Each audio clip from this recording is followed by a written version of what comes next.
Ito ang Presidential Broadcast Service. Radyo Pilipinas. Radyo Publiko Ng bagong Pilipinas para sa bagong Pilipino.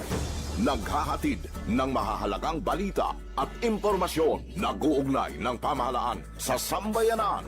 Tulay sa himpapawid ng serbisyo publiko. Radyo Pilipinas. Radyo Publiko. Ang boses ng Pangulo. sa Iloilo. Radyo Pilipinas 585 AM. Standard Time, alas 4:07 sa hapon. Gikan sa hulot balitaan sa PBS, Radyo Pilipinas, Iloilo. Gintipon sang bugos nga puwersa sa News and Public Affairs Division. Mga pagsaysay sa mga hitabo o aksyon, mga pananawan, kag desisyon, mga hibubunon sang napiktuhan nga sektor, mga dalagpo nga balita diri sa Iloilo. Kag iban nga bahin sang Kabisayan nagkatungdan. Mga balita nga natipon sa sulod sang nagligad nga 24 oras. Inyo mapatian sa Headliners Was. Kagkaroon, yari ang inyo PBS News Team.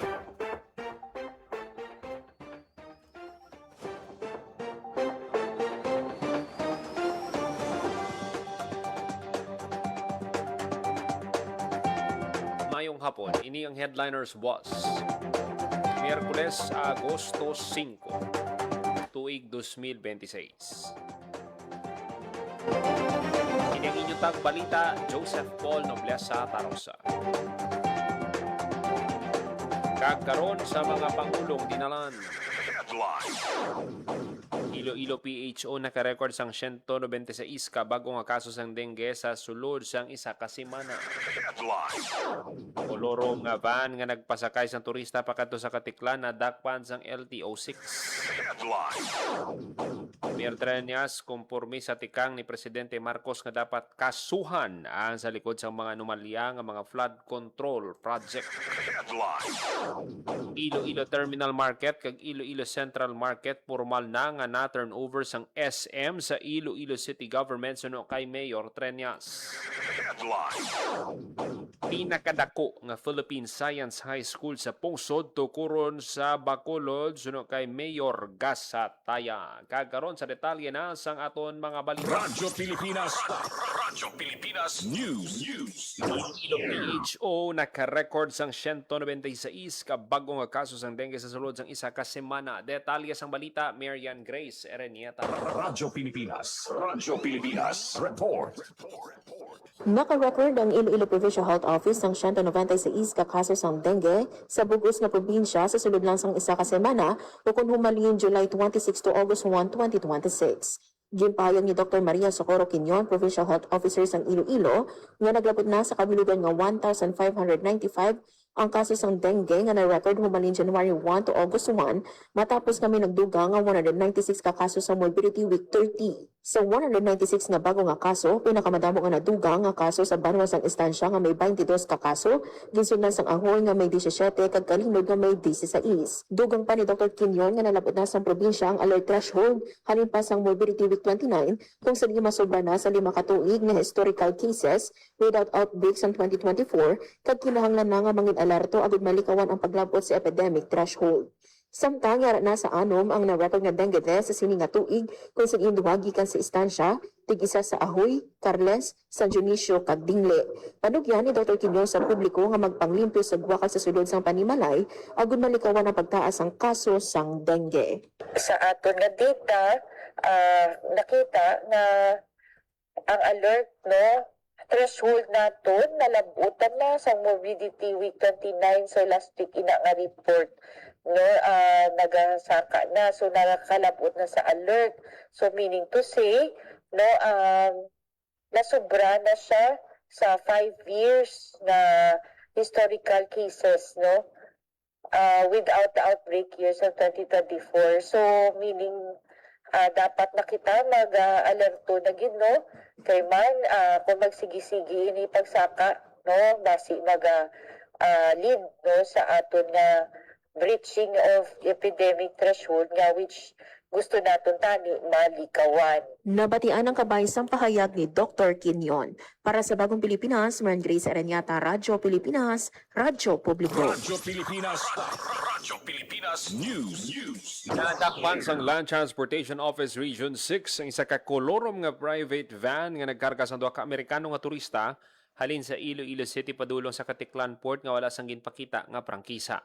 Naparahanan sa lakyan sa isa ka checkpoint sa Baray Duyan-Duyan, Cabatuan, Iloilo sunod sa LTO 6 na paslawan sa pagpakita sang prangkisa ang driver kag napamatud-an nga nagbayad sang pamasahe ang mga turista. Nagpanumdom si LTO Director Attorney Gaudioso Dos Panda II nga may mabugat nga pinalidad ang iligal nga operasyon sa mga nagapamasahero nga wala sang prangkisa. Radyo Pilipinas News. Mayor Trenias kumporme sa tikan ni Presidente Marcos nga dapat kasuhan ang sa likod sa mga anomalya nga mga flood control project. Detalye sang balita, Jenel Baclay. Konporme si Iloilo City Mayor Raisa Trenias sa tikang ni Presidente Ferdinand Marcos Jr. sa panawagan nga pasabton kag kasuhan ang yara sa likod sa iskandalo sa flood control project. Sa preskon sang alkalde ginasuportahan sini ang panawagan ni PBBM nga dapat kasuhan o kung manabat ng mga yara sa likod sang anomalya. Humalin sang nabulgar ang mga modos kag nahinambit sang presidente ang pag-usisa sa mga proyekto sa karon aminado si Mayor Trenias nga madasig na ang koordinasyon sa mga ahensya sa lokal nga panguluhan sa pag-follow up sa mga programa. Sa bahin sang syudad, bugos naman ang pagsuporta sa lokal nga panguluhan sa Oplan Kontra Baha Program nga nagatuyo sa declogging kag clearing operation sa mga lagyan sang tubig, labi na subong nga tig-ululan. Hindi malipod suno kay Mayor Trenias, madamo sang bagay nga nakaapekto sa pagbaha sa syudad sang Iloilo. Magluwas sa epekto sang climate change, yara man ang mataas nga rain volume, kag kakulang sa disiplina sang pumuluyo, sa paghaboy sang basura kasubong sang plastik nga nagabara naman sa mga kanal kag drainage system. Para sa Bagong Pilipinas, Janelle Baclay, Radyo Pilipinas, Radyo Publiko. Radyo Pilipinas News. Iloilo Terminal Market kag Iloilo Central Market formal na nga na-turnover sang SM sa Iloilo City Government. Detalye sang balita, Jenel Radyo Pilipinas Report.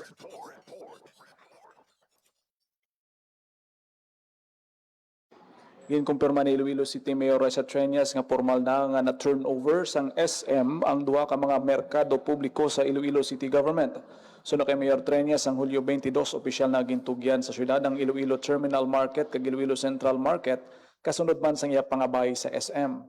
Kasunod sa turnover ginpahayag sang alkalde nga mahimo na nga ma-address ang pila ka mga concerns sa mga vendors nga ginpalabot sa city government sa diin mapakayuman ang pila ka mga areas nga kinahanglan i-repair. Sa karon ongoing na ang minor repair sa mga merkado dugang pasang alkalde. Namutikan man suno kay Mayor Trenias ang pagdamo sa mga nagabisita sa Iloilo Central kag Terminal Market sa diin magluwas sa mga produkto nga mabakal diri makabigman nini nga bag-o nga tourism attraction sa syudad sang Iloilo. Para sa Bagong Pilipinas, Janelle Baclay, Radyo Pilipinas, Radyo Publiko. Radyo Pilipinas News. Pinakadako nga Philippine Science High School sa Pungsod tukuron sa Bacolod sunod kay Mayor Gasataya. Detalye sa balita, JP Herbert. Radyo Pilipinas Report.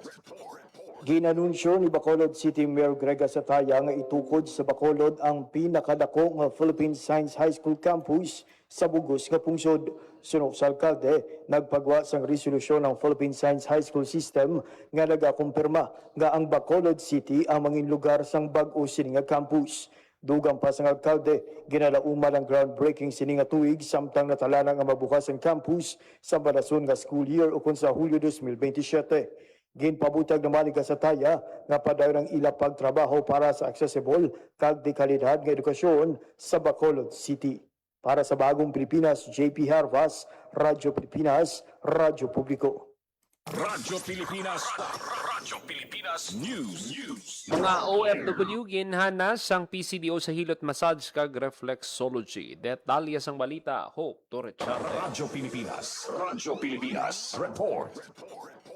Hanas ang Provincial Cooperatives Development Office Iloilo pinaagi sa Iloilo Technology and Livelihood Development Center ang mga anay kag subong nga overseas Filipino workers sa hilot massage kag reflexology. Katuwang sang PCDO Iloilo sa paghanas ang lokal nga pamunuan sang putotan sa diin ang mga nagtambong ginpaidalom sa hands-on learning kag skills development. Katuyuan sang programa nga hatagan ang mga partisipante sa mga praktikal nga ihibalo sa pagmasahe bilang dugang nga palangabuyan o kun alternatibo nga kuluhaan sang pang-adlaw-adlaw nga gasto. Nagpasalig ang PCDO nga magahatag sa mga oportunidad sa komunidad para sa bagong Pilipinas. Hope Trichante, Radyo Pilipinas, Radyo Publiko. Radyo Pilipinas. Radyo Pilipinas News. Yung dagan pagkamot ni Anay Finance Undersecretary kag University of the Philippines Professor Shelo Magno ang importante nga papel sang kabataan sa pagduso sang accountability kag insakto nga paggamit sang pundo sang gobyerno. Sa Leadership and Fiscal Responsibility Forum nga giniwat sa UP Visayas Iloilo, naging tambungan sa mga estudyante kag mga representante sang non-government organizations, hinigyon ni Magno ang kabataan nga gamiton ang kaalam sa pag-analisa sang datos kag impluwensya sa social media agod makabulay sa kampanya batok sa korupsyon kag sa pagpalapnag sang nagakaigo nga impormasyon. Lakip sa mga ginistoryahan sa forum ang paday nga mga issue sa pungsod para sa mga proyekto sa flood control kag infrastruktura, paghatag sa nagakaigo nga pundo para sa edukasyon ikayong lawas kag PhilHealth. Ginpanumduman ni Magno mga partisipante nga ang tanan nga serbisyo sang gobyerno nagahalin sa aton buwis. Gani nagakadapat lamang nga mangin mabinantay ng publiko nga mahatag ang sang gobyerno ang dekalidad nga serbisyo. Radyo Pilipinas. Radyo Pilipinas News. Sa ibang panaton nga balita, 1.71 million nga crop processing and trading center ginbuksan sang DAB FAR sa Concepcion. Detalye sang balita, JP Herbas. Buksan na sa Department of Agriculture, Bureau of Fisheries and Aquatic Resources o kung BFAR Region 6 kag sang Barangay Igbon Kasagad Association o kung Bigkas kaupod ang LGU Concepcion ang 1.71 million pesos nga Blue Swimming Crab Processing and Trading Center sa Barangay Igbon, Concepcion, Iloilo. Ang proyekto nga ginpatuman si dalom sang Special Area for Agricultural Development o kung SAAD Program Phase 2 may ara sang baligyaan kag cooking station. Bangod sa proyekto, may sentralisado na nga lugar ang asosasyon kag hindi na kinahanglan pa magpauli sa ila kabalayan para lang magpasungaw sang makasag. Suno kay DAB 46 Regional Director Remia Apari, ang pasilidad ginalauman nga magapanami sang fish handling practices kag operasyon sang asosasyon santo sa gintalaan nga food safety standards kag good manufacturing processes. Ang pasilidad igadumala sang asosasyon nga may technical nga paghiya sang DAB 46 kag LGU Concepcion. May gamiton man nga manual of operations agud masiguro ang husto nga pagdumala kag paday nga operasyon sang sentro. Para sa Bagong Pilipinas, JP Hervas, Radyo Pilipinas, Radyo Publiko. Radyo Pilipinas. Radyo Pilipinas News. Sobre sa kagatos nga octogenarian kag nonagenarian sa Pasig City nagbaton sang cash gift. Detalye sang balita, Marian Grace Araniata. Radyo Pilipinas. Radyo Pilipinas. Report.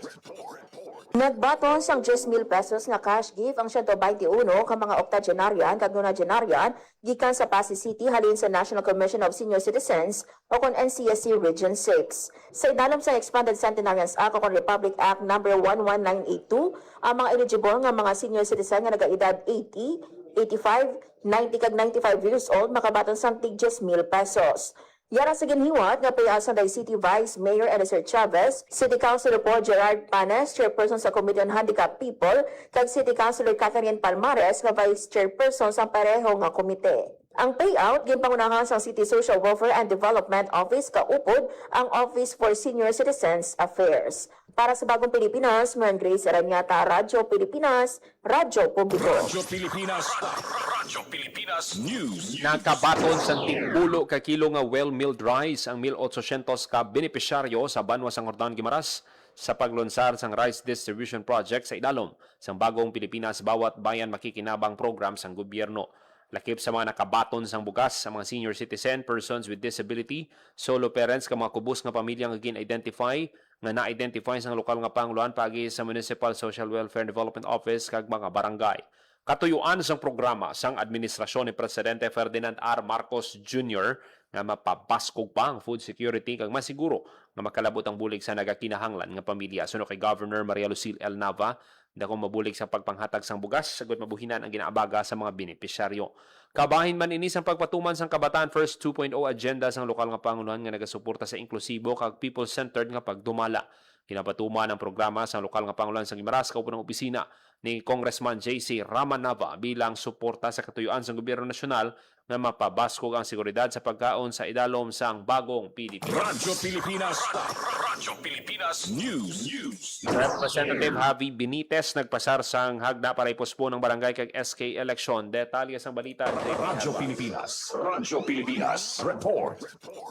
Nagpasar sang House Bill 10591 si Negros Occidental 3rd District Representative Javier Miguel Benitez para sa pagpuspon sang barangay kag sangguniang kabataan elections nga natalana sa Nobyembre 2, 2026.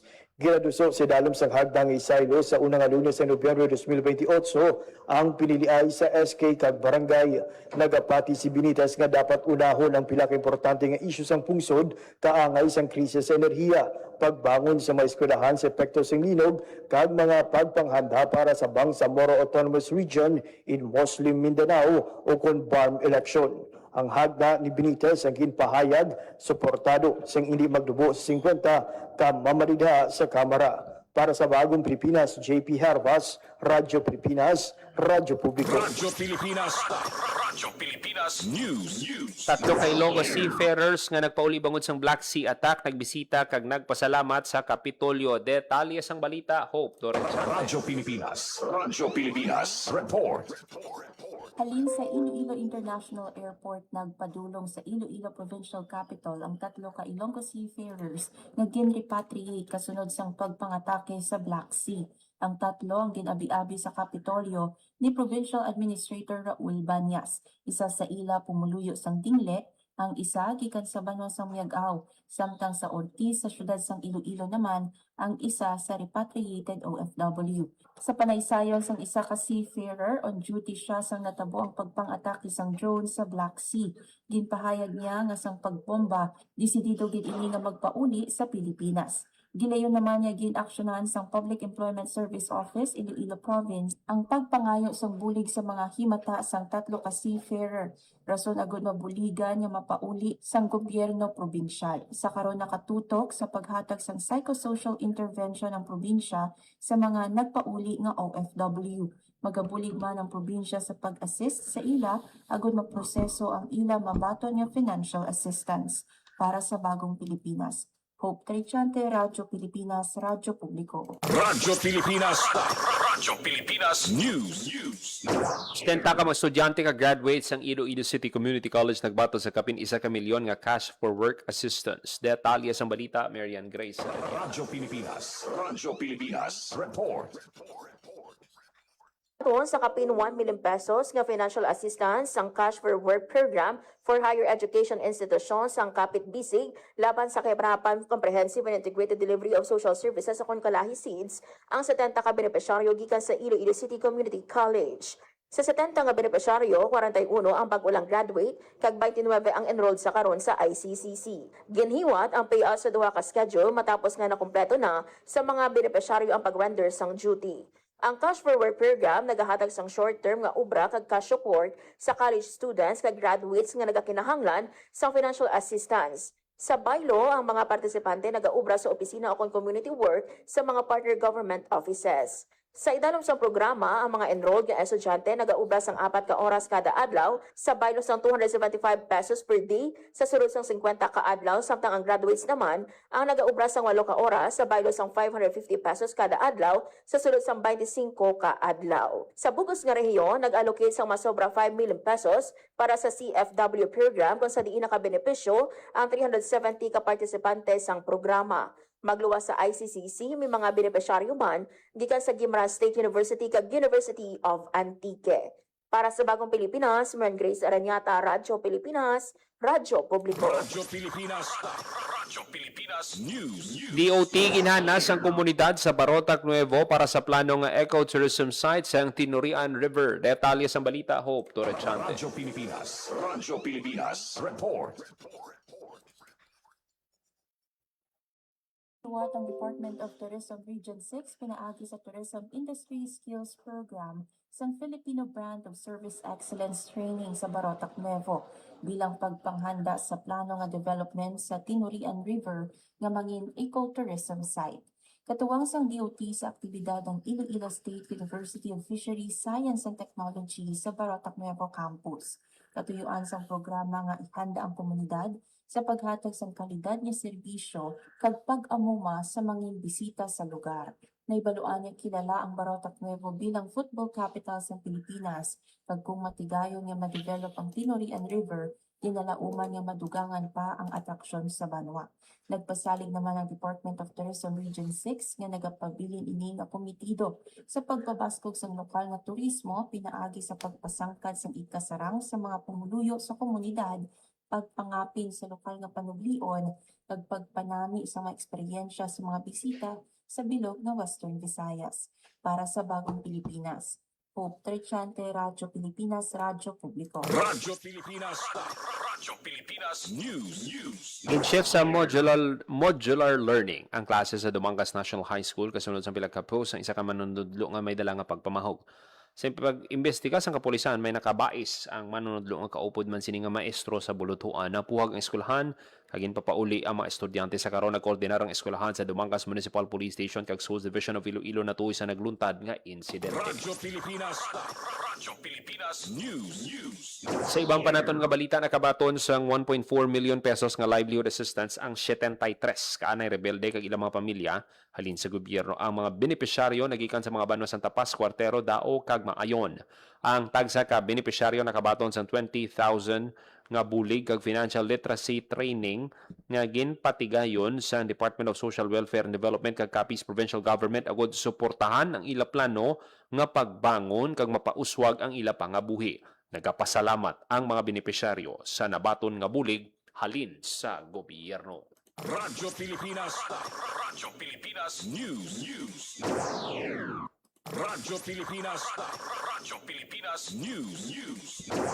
Philippine Standard Time alas 4:28 sa hapon.